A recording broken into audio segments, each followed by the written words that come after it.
Straight Talk. Welcome to Straight Talk. Welcome to Straight Talk. Welcome to Straight Talk.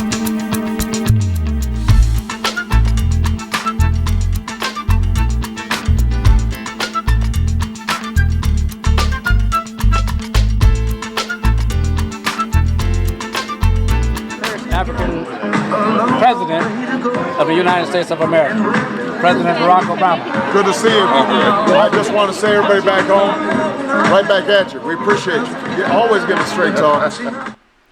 And welcome to Straight Talk. Well, today we're going to talk about some of the things that we need in this country, in this city, in this state. And here to talk about that and to maybe push it in the right direction is a very good friend whom I've known since he was a little boy selling houses. Yeah. He's a real estate broker. But right now he's a state representative and still real estate broker in other businesses. Mr. Reverend Dr. LaShawn Ford. How you doing? How's Good to it have you, going, WL? Yes, Thank man. you for having me. What do you think is going to happen? What can we do to push things in our direction? You know, I think the number one thing is to get the governor on the right page. We need to make sure that the governor really puts his pen to work, you know, and it's important that he recognizes that the problems that the black community has are years of neglect, and it's years of disinvestment, and no legislation could turn that around. It's going to take executive acts, sort of like the emancipation, where it took the president to say that he was going to free the enslaved populations. He had to do it himself. He knew Congress wouldn't do it. It's very difficult to pass legislation for one group of people or for the downtrodden. And so you have to have a leader at the top that understands that it's too risky to try to wait on the legislature to do it. But you know, there are legislators in the House and the Senate who has been there as long as you are old. How come they're not doing something right away? Yeah, you know, when you get to Springfield, Washington, the city council, everything becomes political. And the fact that it becomes political, it makes it difficult to pass tough measures. So, for instance, every district has their own needs. In Springfield, there are 118 members. You have Democrats and Republicans. The Democrats are in charge. We have the majority, and we have a veto proof. But even as we look at our veto proof majority, in that are Democrats that vote like Republicans. And so we run short on democratic principles and voting for democratic things because even Democrats vote like Republicans. And so that's why it becomes difficult. And that's why we need the governor to step up and make the executive order, sign an executive order to create what we call this task force that will and establish the diversity and inclusion, the Office of Diversity and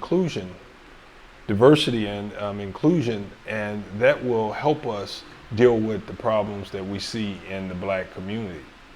Because we now have a department that's charged with that issue, the Department of Diversity and Inclusion. And so that's what we want the governor to do. And so in this push that we're asking him, it says that we want you to establish this task force with all the stakeholders, your state agencies, and you have 7 days to get a report to the governor. In 7 days, you can have this task force come up with a plan for the governor to sign the next executive order and start spending money and start directing his agencies to act accordingly. And that's what we want from this governor. Well, you know, a lot of folks, including elected politicians, doesn't understand that that power goes to the people. If the people tell him that this is what we want, and he doesn't do it, we had a right to tell him to step out of office. That's right. I mean, I do believe in a representative democracy. Right. Yeah. And so that's why I appreciate you having me on to push this so that he could say, he can't say he didn't know. I mean, Right. we've gotten we know your viewers are true, and you've had your viewers for a long time, and it's grown, and I appreciate you bringing me back. And so we want to hit every angle so that people can hear our message and get the message to the governor, because we have to make him do it. You know, that's what A. Philip Randolph was told by the president. You know, if you want the Voters' Right Act, go out there and make me do it. Well, you know, I think the preachers or the ones who went to not to Springfield, to the Supreme Court on him, they knew, Yeah. and they acted accordingly. Did you see that? He backed out. He was told to back out. Yeah. He was told to back out by the U.S. Supreme Court. Yeah. He could have fought it. What could he fight though? Right. There's no law. No, yeah. There's no law that the people had not approved of a law to say that you can't have church. Yeah, he knew he would lose. That's why he backed out. Right. Yeah, he knew that was it. Yeah, but it's because of what you're saying that they came together and they made him back down. That was one defeat for the governor, when the churches won and they told the governor, they said, you have, I think they gave him 24, 48 hours to get his answer in, to respond to the lawsuit when it got to the Supreme Court. And then he pulled back.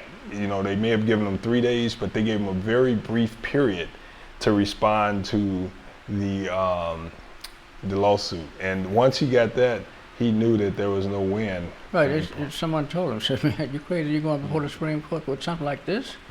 Yeah. And there's no law that said that you have this kind of power. Right. Yeah. There is no precedent for that. And in fact, we go on and talk about church and state being separate. Right. You know. So, but I think he's trying to find his way. I think he's trying to find his way. Yeah. You know, what's his name? Last governor. Oh, Rauner. Yeah. Now Rauner didn't know anything about politics either per Right. se, but he was smart enough to try to do certain things that no one else had done. Right. In fact, they were fighting him for it. Yeah. Rauner had a mind of his own, and he was not coming in to deal with the old guard by no means. Right. He wasn't dealing with the old non-for-profit agencies. He cut everybody. Nobody was safe under Rauner.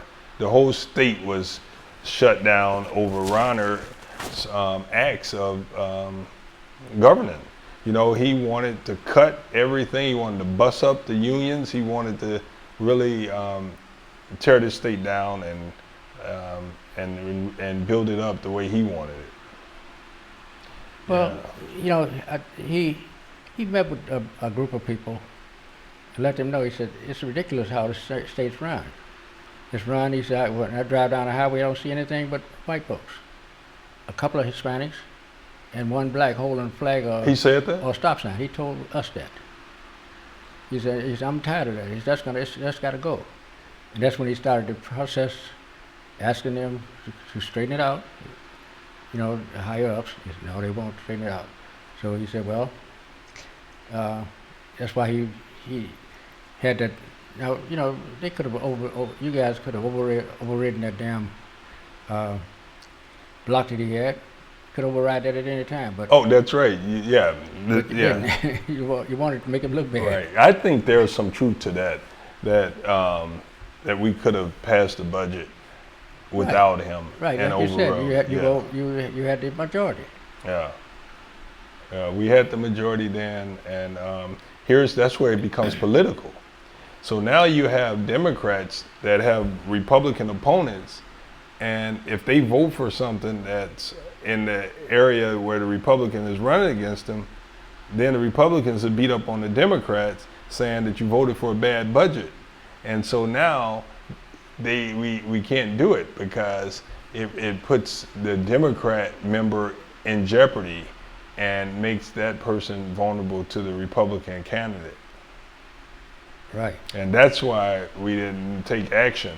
You know, I'm not the speaker, and so, you know, who knows how I would have done it, but that's exactly why. But, you know, we have to be, I think that Republicans and Democrats hurt under the previous governor. Because a lot of Republicans got money from, they are the non-for-profits. They run it. They run the non-for-profits and they get lots of contracts from the unions. So they're really benefiting from the state, but they vote Republican. And Oh, sorry, go ahead. yeah, and I think that what happened, Ronner was even trying to tear that down. Yeah, because if you could look at, if you remember, working around the state building in Springfield, the state house, and he said when he come out, he said, "Now see, all whites out there doing that work." He said, "That's ridiculous." And he talked to them. They said, "Well, we don't have anybody else. This is what we got." Okay, well, it's closed down until you get somebody else. That's what he said? Yeah, he closed it. If you remember, he closed it. You didn't have any workers out there for a while on the roads. And the roads. Oh, all yes, messed up. yes.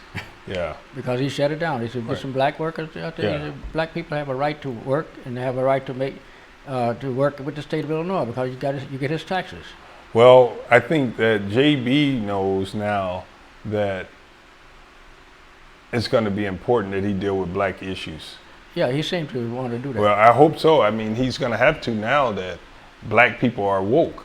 I think black people are more woke now than we've been woke. You know, now are we on the same path? I don't know, but we're woke. What about Madigan now? How are you going to get around him? Well, I mean, Madigan, the way he operates is by make you do it. You know, Madigan, I've seen him since I've been down there for 14 years, support stuff that I know he's not in favor of. I know he supported, he's a Roman Catholic, Irish Catholic. And I know that some of the progressive things that we passed in Springfield didn't align with his beliefs, Yeah. like gay marriage, abortions, things like that. But you know, the people said that's what we want, and that's what we got. You know, it's we're not paying everything any attention, but the world is leading. I mean, society right now is leading toward one people, Yeah, not gays and all this. They're people. yeah, Okay, whatever. They've shown that on TV in a commercial where this black guy was sitting with a white lady sitting across his lap, and they were advertising this pop. Okay, colorblind society. Now you look to your left, there was a white guy sitting with a white man sitting on his lap, and they were cheering pop. So they're saying, you know, people can be who they want to be. We don't have anything to do with trying to change a person. yeah. First off, we ought to know that homosexuals are born. They're not created later on in life. Right. They're born. You can see that as a child. I've seen it in children and see them grow up. Hmm. Yeah, and that's what the message has been, that you have to make sure that you respect individual rights. So. Okay, we're going to take a little break Okay. and come back and see what we could do to help society. All right. You have a big brain. All right. We'll be right back after these messages.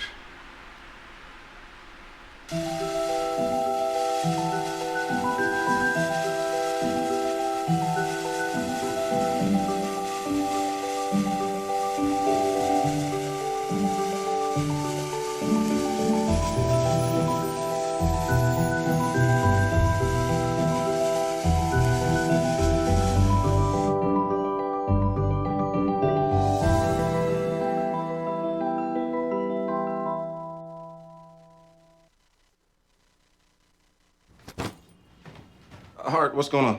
I'm leaving. Why? What did I do? Not enough. You constantly ignore me. You barely eat anything healthy. You're half as active as you used to be. The pressure is just too much. I quit. Okay, I get it. I'll do better. Just Please, don't leave. Okay. But remember, if I go, you go. Listen to your heart. Don't let it quit on you. Uncontrolled high blood pressure could lead to stroke, heart attack, or death. Get yours to a healthy range before it's too late.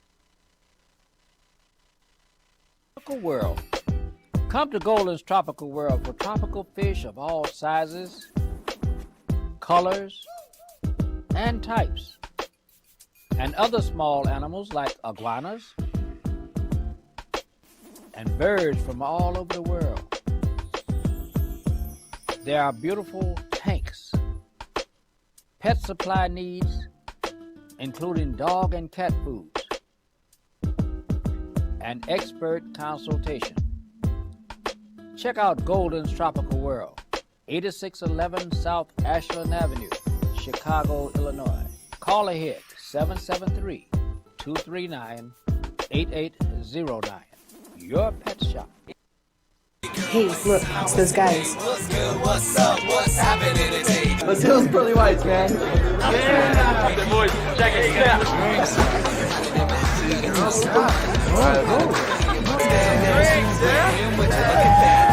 Stand up, do my terrorists, don't compare it.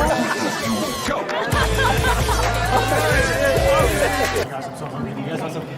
Ooh, cute.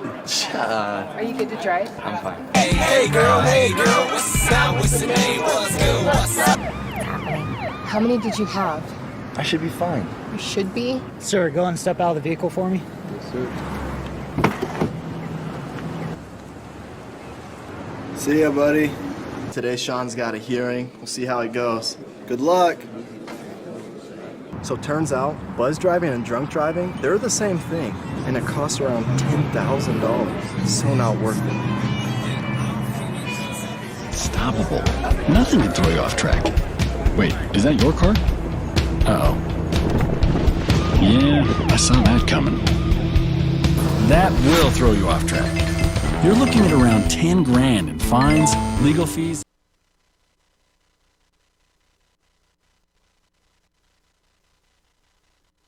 Every now and then I get that feeling, and I've got something I want to say.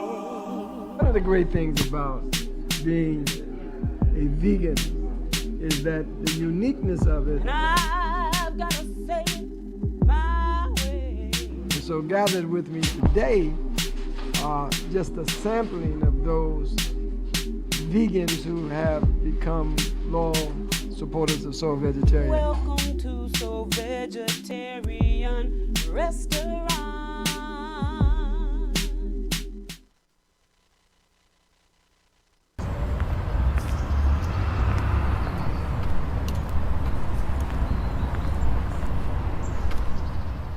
Why?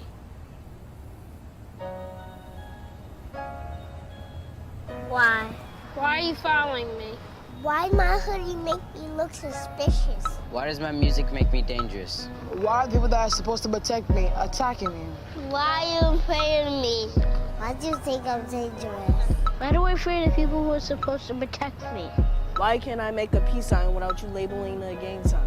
Why does standing your ground only work when I'm on the ground? Why do you show this photo over this one? Why do you only stop and frisk me? Why do you have low expectations for me? Why can't I run down the street without causing alarms? Why do you think I'm a thug? Why do you assume I'm armed? Why can I breathe? Why is my mom scared every time I leave the house? Why are you targeting me? Why am I a target? Why? Why? Why? I know why. And it has to stop. It must stop. Because I have dreams. Because I can change the world. Because I'll make a difference. Because I have a family. Because I am strong. Because I'm talented.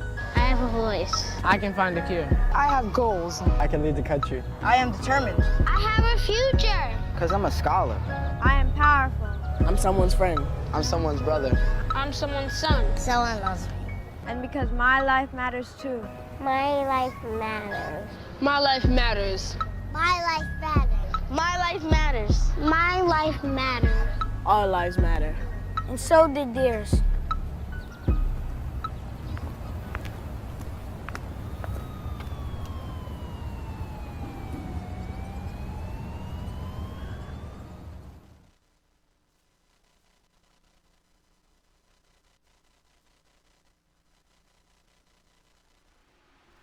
We're back and we're with the fabulous Mr. Ford. Thank you, Except, WL. wait a minute, not Mr. Ford. State rep? No, we're going to go higher than that. Oh, he's here to do the Barack to me? United States Senator. Anyway, yes, I think you deserve to be up in that higher echelon because you're a person who has righteousness on your side at all times. See, nobody can top LaShawn Ford with the attitudes of what's good for our community, what's good for each individual in the community. Now you got these other people who are just listening to. I'm not gonna hold back anything. Other legislators who are listening to someone said, "Here's what I want you to do."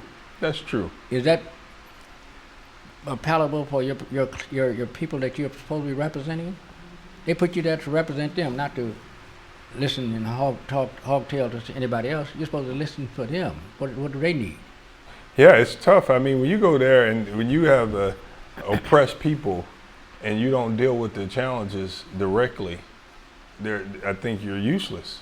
I mean, you're really useless. You're taking up a spot where people are willing to step up and fight for what's right.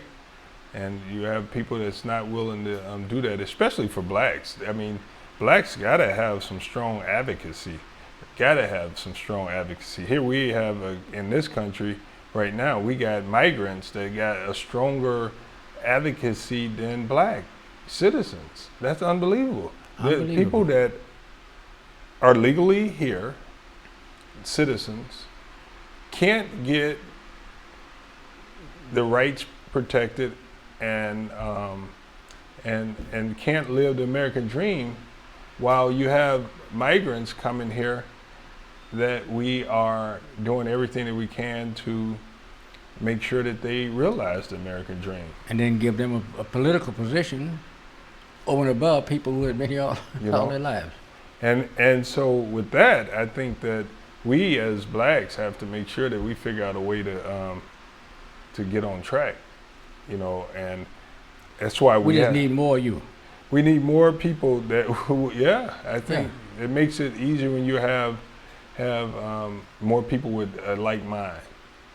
People just see, here's a guy who wants, a guy or gal, who just want a title. State senator, United States senator, congressman, state representative. Yeah. What are you doing with those positions? You have an obligation to your people. Yeah, I have no idea why I can't get all of the Black Caucus to push with us on the executive order to have a rapid relief task force to set up a plan for the governor to allocate funds to the black communities that's been left behind. It makes no sense to me. I think that we're gonna keep pushing it, but we need to make sure that we build a foundation in the community, and they need to push it too.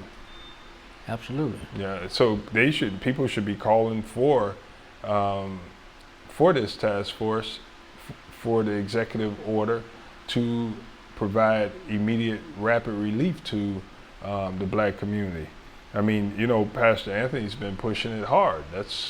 We counsel all the time, and we birthed this baby. Oh, if they listen to him, man, we'd be out of this problem right away. Yeah. We'd be out of this problem right away. All right. So we'll see. I know that the governor knows that if he signs an executive order and do things this way, then he's on the hook because he signs it. And it's out front and people know what it is that he said he would do. And that's a big deal, but if he says that he wants to take us back to Springfield for a special session to deal with the problems in the black community, there's only 22 black members in the House. Mm-hmm. How are we going to get something passed? We can't get anything passed that's going to really... How many members are in the House right now? 118. 118? Yeah. Yeah, I didn't know they had that many left. Yeah. Yeah. I know at one time it was a couple hundred. Yeah, at one time it was, what, 177? Was it? Yeah, I know what you're saying. Pat Quinn abolished, he reduced it back in, I guess, it was probably in the 80s. I don't know when he did it. Yeah, but the executive order puts the governor on, it puts him in a position where he's got to deal with the problem.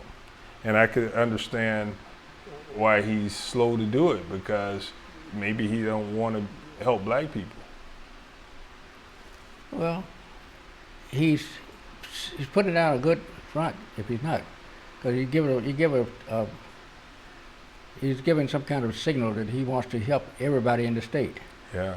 And not like a good political speech. Right, right. So, you know, if he doesn't stick to that, I think we should ask him to get out of office. Well, there is a recall mechanism. No, they're stupid. See, this state is stupid. Yeah. All the other states in the nation has a recall. Yeah.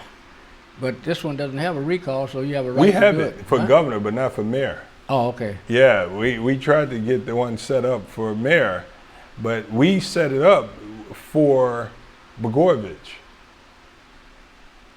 That's when we set it up, when Blagojevich was in office, because, you know, they wanted him. They wanted Blagojevich, and ultimately they got him. But there's you want to set up a recall?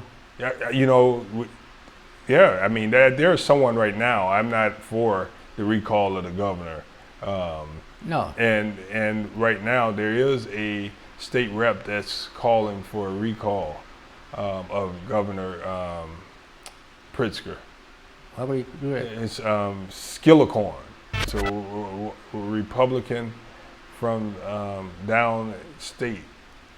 And I can't recall why he's calling for it. I think it's about the unemployment, because it's been, people have been without their unemployment checks for a very long time, and the system has been messed up, and so that's what I think he's calling for, a recall on him. I think he's at the wrong place. That's supposed to come through the government. Right, right. So, but I urge the governor to sign the executive order and work with the black legislature, and I think we could make something happen. And as I said before, the president, Abraham Lincoln, the 16th president, knew that he couldn't go to the Congress to free the enslaved people. He had to use his pen to do it. Right. And that's why it happened. Because when you get into the Congress, you got politics, but you have to have a leader like a president and a governor that say, I see that I got to take executive action because I can't count on that legislature to do it. And that's all we're asking. And we need a leader like you, yeah, you know, to spread the word, because it doesn't mean anything coming from a neophyte, a person who's not a part of the system. But, you know, there are things that we can do to make ourselves viable. That's right. Everyone has value. Right. If we, I remember in the 60s when I started, not 60s, yeah. No, it wasn't the 60s, no, what am I talking about? Around 1990, I was called downtown to the Labor Department. It was in maybe 90 or 91. And one of my employees had said I did not pay him. Oh. And I said, what's his name? He gave me the guy's name. I said, oh, no, I didn't pay him yet. I said, well, his pay period didn't come up yet. Oh, but he said you fired him. I said, yes, I'm not going to fire him and then reward him. he almost lost a contract for me being negligent. Now I'm going to reward him for that? He said, he laughed about it. He said, yeah, well, he didn't tell me that this part of it. I said, yeah, all he said was you refused to pay him. Yeah, that's something about our system. Anybody could be sued for Right. anything, Right. and then you got to be the one to fight your way out of it. Right. That sounds like our criminal justice system. You know, the feds and the police could just throw charges all over you, and you're guilty till you prove Till innocent. you're proven innocent. Yeah. And that's ridiculous. Yep. You're supposed to be innocent until proven guilty. Yeah. So that's the right side. I don't know. But see, this guy said, he laughed, you know, at what we talked about, and he said, by the way, he said, I understand you have lots of employees. I said, yeah, I have a few. He said, well, why are your people so unemployed? I said, because you're not providing any employment for them. He said, oh, I'm a worker like everybody else. He said, I don't have a business. And we laughed again about it. And I said, well, not you, your people are not providing them with. Oh, yeah. I said, because that's where they're spending all their money. Right. He said, well, let me show you something. He reached down and pulled out a big book out of the cabinet, and he found Illinois, found Chicago. He said, now, blacks in Chicago are making and spending $50 billion a year in Chicago. He said, every $1 billion spent creates 50,000 full employment jobs. I said, wow. I said, he's absolutely right. You know? I said, he said, everybody would be out of trouble if you just get there. I started the Straight Talk Economic Roundtable behind that statement. Pulled the 400 black businesses that would join the organization. Had a meeting every Thursday at Captain's Hard Time. And man, we had a good time, you know, but could not get it out of their head to ingratiate yourself to the public. Make them think, make them know that you are for them. You know, if you can have any problem with the politicians or anybody else, call us. We are the leaders of the community, not the politicians. That's what I believe. Right. Yeah. The business people who are spending their money. Yeah. So I said, he said, so we'll take care of it for you. Man, I ain't going around talking to those people, telling those people I'm going to do all this for them. I said, you're not doing it for them, you're doing it for yourself. That's because if you can get them to stop going outside of our community to spend their money, we all could have a birthday. Yeah. So they all joined the organization, but I could not get them off of square one. And one guy told me, I was a sheriff, and I was investigating another sheriff who had broken his leg, jumping a fence, chasing a purse snatcher on Manheim. I said, wow, okay. I got his address in Inglewood, went to his address. It was a big building with 18 apartments. No names on the mailbox, no names on the bells. So there was a store right next door, adjacent to the building. I went in, this guy was wiping down shelves. Nobody was in the store but him, wiping out bottles. And I said, sir, I showed him my star credentials. I said, one of my colleagues live next door. I need to talk with him. And it's true. Yeah. I said, I need to talk with him, but there's no name or bell on the bells or the mailboxes. I said, maybe you can tell me what apartment he lives in. I don't know nothing about these little old folks around here. I'm a businessman. Little folks. I said, man, no wonder he's wiping off shelves and bottles. Man. Nobody was in the store but him. I said, you're looking down your nose at the people you want that should be trading with you. So I was telling this story at our meeting. And when I told the story, one of the preachers, because we have pastors also, they was when he helped pushing the public to shop in the community. He said, yeah, he said, W.L., can I tell you, I had a similar problem with the grocery guy. I said, what happened? He said, just the opposite. I went into the store, it was empty, just the owner was there. And I went over to him and told him that I was having a picnic for the children in the park, and I needed his support. And he said, the guy looked all around, went in his hand in his pocket and pulled out 5 $100 bills and slapped it in his hand and said, now, don't tell anybody else I gave you that now. I don't need all these people coming around begging me. The guy said, okay, thank you. And he walked on out the door, went down to another business down the street, told him the same thing, an air company. He said, this guy told him, "Oh, that's so nice of you to have a party, a picnic for the children. That's so, you need something, give them a case of hot dogs down there, case of buns. You need something to drink? Yeah, give him a case of pop." That was the end of it. He said, "You guys said thank you," and he started out the door. He said, wait, you forgot something." He said, "What?" "Take my banner, hang it up, hang it up in the park. Right. Let the people know I care about the children, I support the children." Right. What's the moral of that story?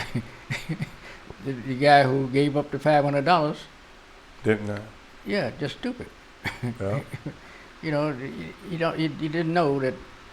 You let the people know that you care about them. Yeah, it Let makes the a people know difference. that you support the children and help the children. Just like he told that pastor, he could told any guy in the store, you give him $100. Anybody come in begging, say, "I live over here, and I ran out of money, and I need to get some groceries for something. Here's my address." Give him $100 worth of food. Mm-hmm. And tell him, you'll come on. You probably will tell him, "I'll come back and do some work for you, for it or whatever." Even if he don't, just go ahead. He's gonna go and tell all of his friends, and everybody's gonna start shopping with you. That's true. That's community relations. Right. Like a good neighbor. I could not get them off. I kept with that organization for over 10 years, wasn't it, Anderson? I think it was over 10 years. Nothing. Well. But see, we need more of you. We got to work on that. We need more people like yourself who are going in to do a job for the public, not to go in and fall in with the dirt that's there. Yeah, we could change. We should change the people that's there. Give them a new vision. Right. While they're there, I think that we got to work with them and do our best to coach them. Oh, I got some friends over there. They're still there, and I think they're a little too timid to come out. But like you said, if you give them a opportunity to get some. Yeah, everybody's not there to be progressive. It's an easy job for some, and it's a challenge for others. Some communities have representatives that have very little challenges. They really just come there to beef up their resume and help their personal business because their communities don't call them about anything. Well, I think I'm gonna start off, and you can complete it. We should find a way to get our legislators, the senators and the state representatives, under the control of their community. Under the control of their community. Right. Not them controlling the community. Right. If they go to those people and say, say you have a project that's coming up, how do you vote for that project? Wait and talk to the community. Right. All right. And when that community come forward and say, "Oh yes, we would love that." Now, what you're doing is creating jobs for them. Because if enough of you come forward and say, and the power to be said, power to, I don't know why that sounds funny coming out of my mouth. You're right. Did I just say that? But that person who thinks they're in power is going to call you and say, "Hey, what are you doing? Why would you vote for something like that? We're not ready for that." Yeah, but that's going to really help my community. That's going to do X, Y, Z for my community. That's what we're doing. Now, if you continue wanting my votes, then you're going to vote for my thing, or make sure that the people vote with my thing. Otherwise, we will dismiss voting. You got 24 people? Mm-hmm. I would dismiss voting with any of you on anything if you can't Right. vote with us on something. Yeah. So what do you think about that? Yeah, I agree with you. Yeah, we have to make sure we get the right people that understands and that's willing to fight for, what we need to bring the change. Once again, we do only have 22 House Black Caucus members, so we can't do anything. And I do believe that for the most part, the Black Caucus votes for things that's good for black people all the time. But in this case, this is not about voting for a bill. This is about principle and finding out the values of the governor.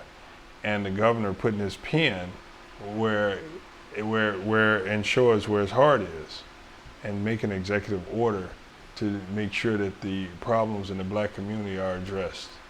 Well, you know, over the years that he's been in, he has attempted to live down that little thing that everybody heard in the commercial. The toilets? Yeah. Yeah, he's a billionaire. No, so. not the toilets. Black people. Oh yeah, crass. Yes. And all that stuff. Yes. Yeah. Yes. See, you know, he looked very sincere when he said, "I did not mean what you think that meant." Yeah. Okay, here's my position or something. How many believe that? Not many of us believe that, but some of us do. But the idea is he can bring that down, and I think he looks like he's trying to bring that down.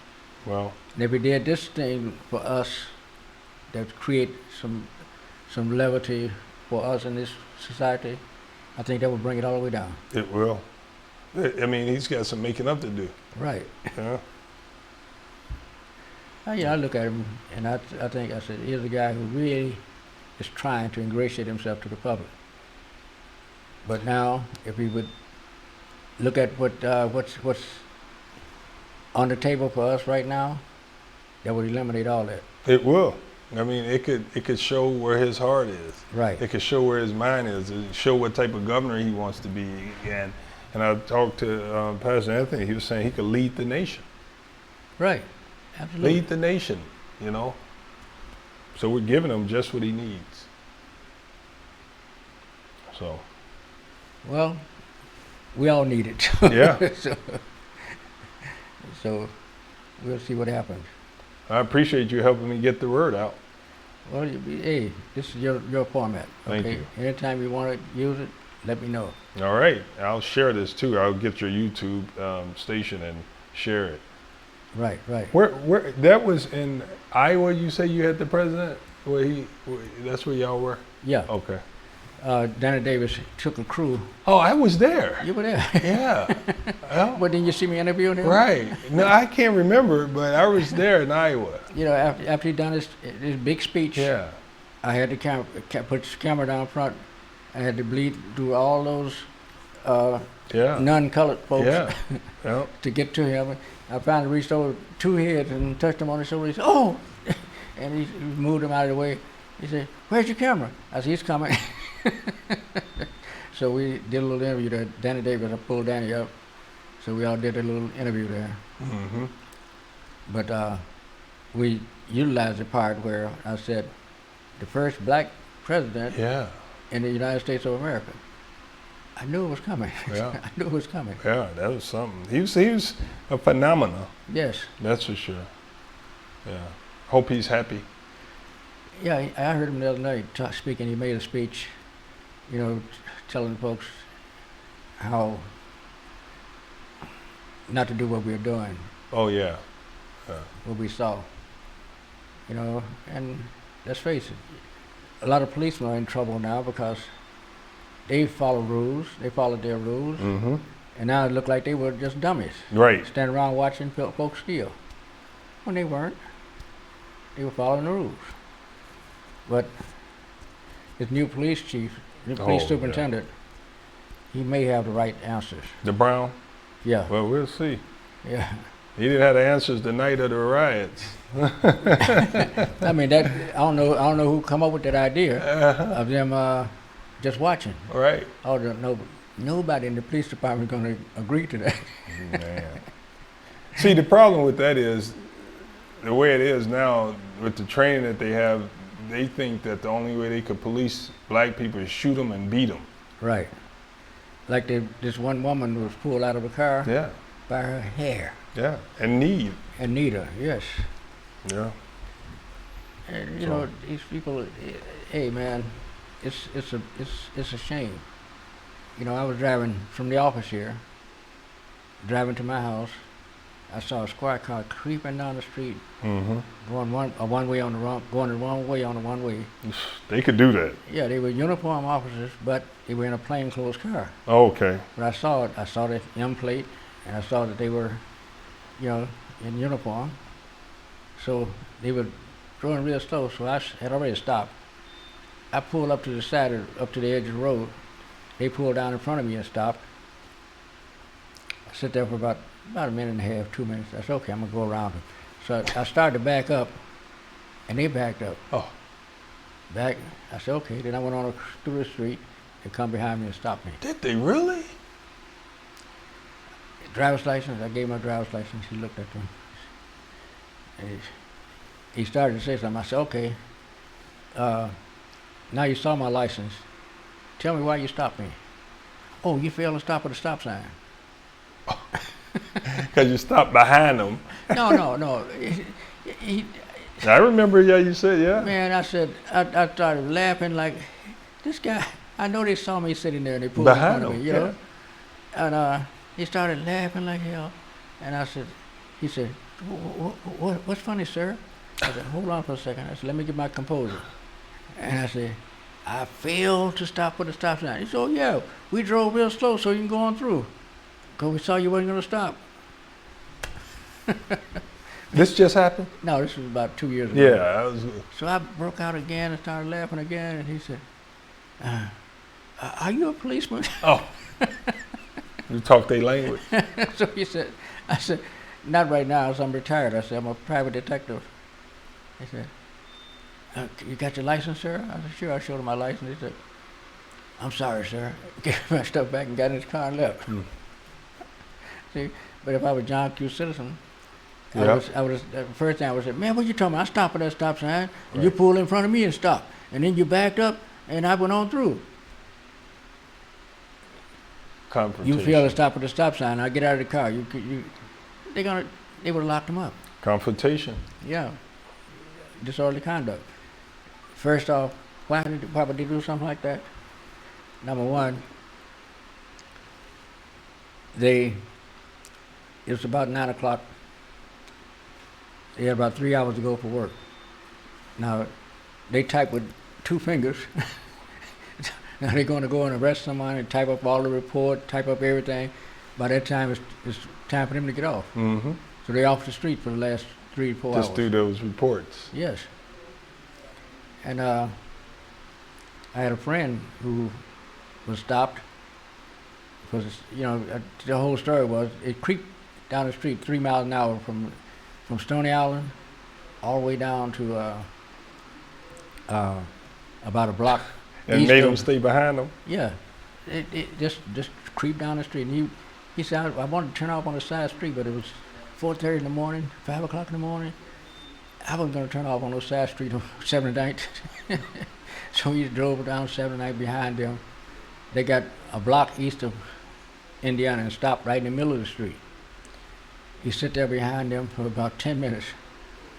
Finally he decided, I'm going to go around him. So he went around him. They come behind him and stopped him. Yeah. Driver's license, sir. He gave his driver's license. And he said, he looked at the driver's license. Okay, he said, now, sir, you have my driver's license. Can you tell me why you stopped me? He said, oh, you went left of center. He said, well, I had to go left of center to go around you. Oh, then you knew it, huh? Why would you ask me, what did I stop you for if you knew you went left of center? Oh, he started cussing me out. You're under arrest for disorderly conduct. Oh, my God. So he told me, he said, I need a lawyer. I said, for what? And he told me what happened. I said, man, come on. I said, let me tell you what to do. You ask the judge, when he gets to testifying as to why he arrested you, you ask the judge, you ask him a question, and he said, yes. The judge is going to say, yes, you have a right to ask the question. Officer, what did I do to cause you to, what did I do to commit disorderly conduct?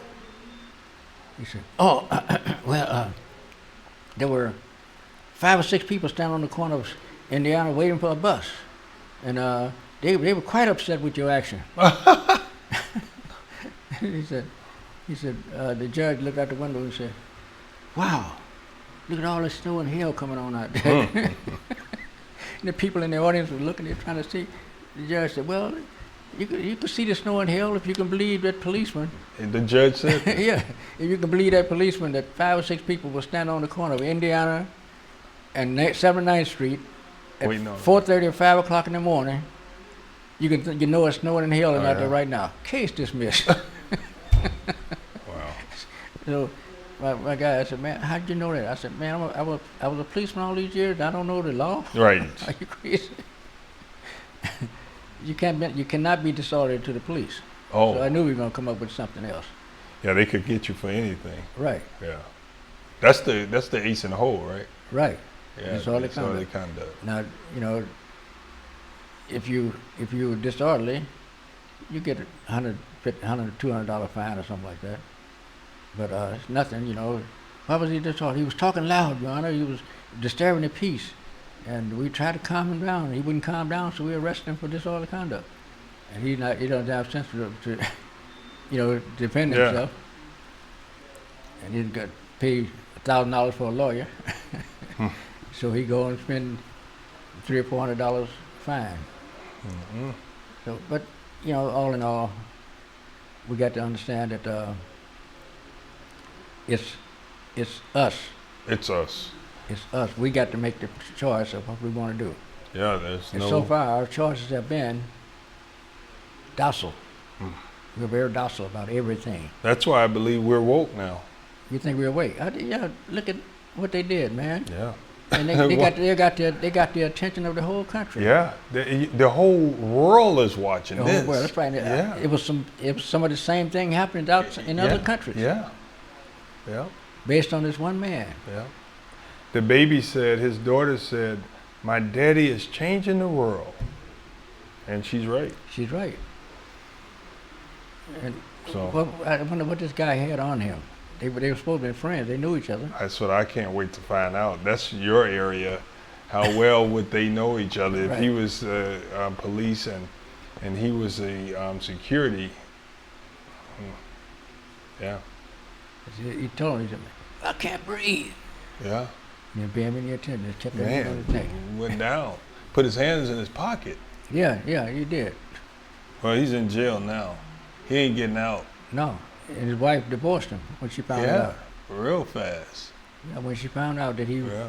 I don't know what he told her when he got home. Yep. but when they come and arrested his butt, and she found out what he had done, she went straight to the courthouse and filed. Yeah, I was wondering if she was going to do it to try to preserve herself from lawsuits, you know, but maybe she did it because she really didn't love him. Right. Maybe she didn't. Right. Well, or she loved humanity more than a killer, you know. Yeah. Well, we know one thing. We know one thing. They have created what we have needed. Yeah. Attention. Oh my God, we woke. We woke. That's right. Docile no more. Well, what would you like to leave us with? Give us some closing remarks. You know, I want to thank you for your years of service to the American people and keeping black voices heard. I see you made a president, and and people know you, and I appreciate you giving me a platform to urge the governor to sign an executive order to provide rapid relief for black people in the state of Illinois. There's no better time than now, and I do believe that if we can't do it with this governor and with this General Assembly where we have a super proof in both chambers, then we got a problem. And so Actually, we got to. I hate to cut you off on that. Yeah. But we got to show our power. Yes. You know, you got to show our people our power. Yeah. You know, they don't know that. Like they sit around now and talk about they get someone upstairs told them that, well, you know, you guys are only 30% of the population. Now that's a lie. Yeah. We undercounted. Yes. Yeah. Not just undercounted, we were underrepresented. Yeah. You know, because if you ain't got but 30% of the vote, you know, you don't have. Look at all those. Go to City Hall and see who's working. Yeah. Counties. Yep. We got Laurie as the mayor. Tony is the Yeah. is the president. I know they would like to see more in the city and more in the county. That is something. You're right. Tony in the county, Lori is the president. That should do well for the black people. Should do very well. But I think they're brainwashed too to believe it's only 30%. Well, it's only 30% of you people, you know, so. I think we should budget for results and give the people what they need. Right. You don't get 30%, you get what you need. But we've been neglected so long, we need more than 30%. Yeah. Man, you know, I heard on the air, on some news station, they were saying, well, you know, the black community in America is 15%. I said, man, they come up with all kind of crazy stuff. 15%. You know, all you got to do is look at the 3/5 compromise. Hello? That's what I talk about with the, right, that's true. That's right. 5 for 3. But no, the point is, when they wanted to set up the government for the United States of America, the South and the North were the biggest congregants. Mm-hmm. So the East and West were just little small cities. Right. So they put together the North and the South, and they blended those in with them. They say, okay, now what we need, they didn't even charge the East and the West any tax money. They said, now give us your tax people.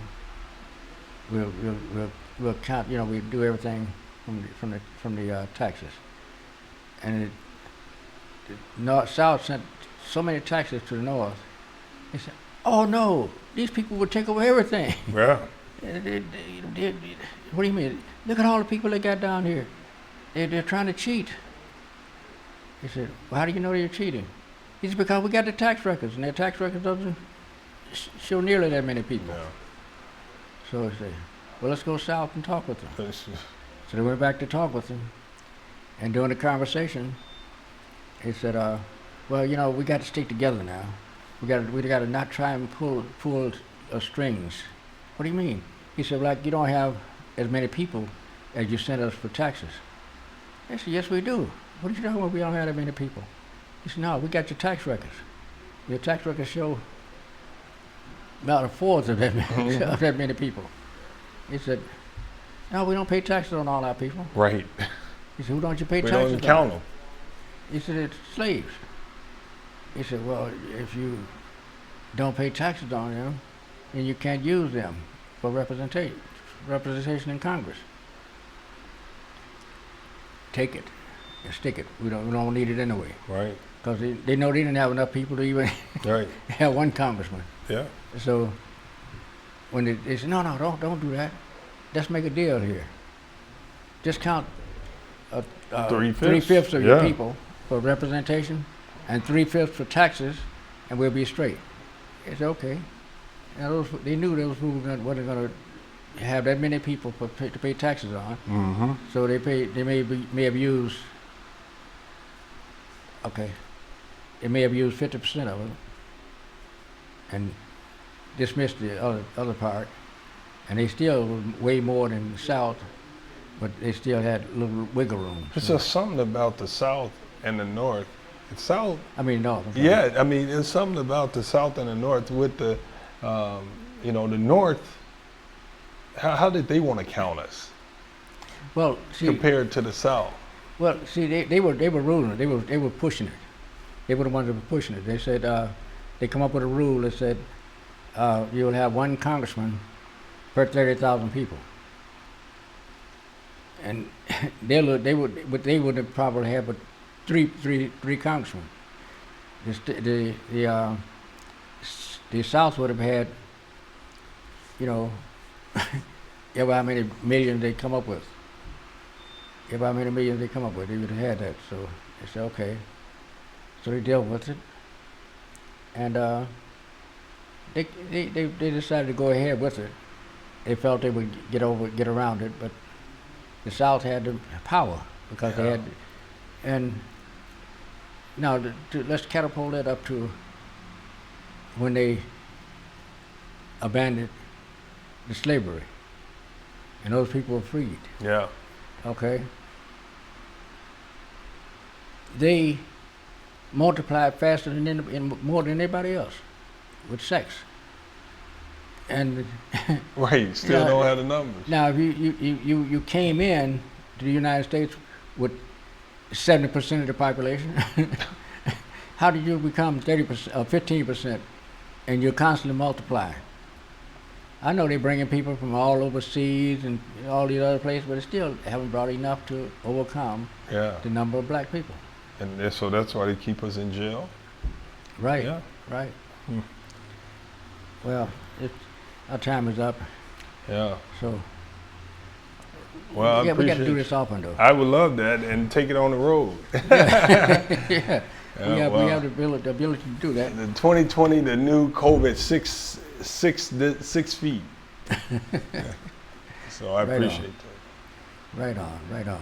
Well, once again, I thank you for letting me urge the governor to sign the executive order and be like Abraham Lincoln and use your pen to do something that's going to be meaningful. And prove that I'm right, Mr. Governor, by doing the right thing. We'll see you next time again, Monday. We're not going to stay lost any longer. And we are forgiving you for not leaving us, knowing that we had to be shut down because of the virus. But I'm not afraid of a virus, but let's face it, we got to follow the rules and follow what's happening around us. So thank you very much. We'll see you this time again Monday.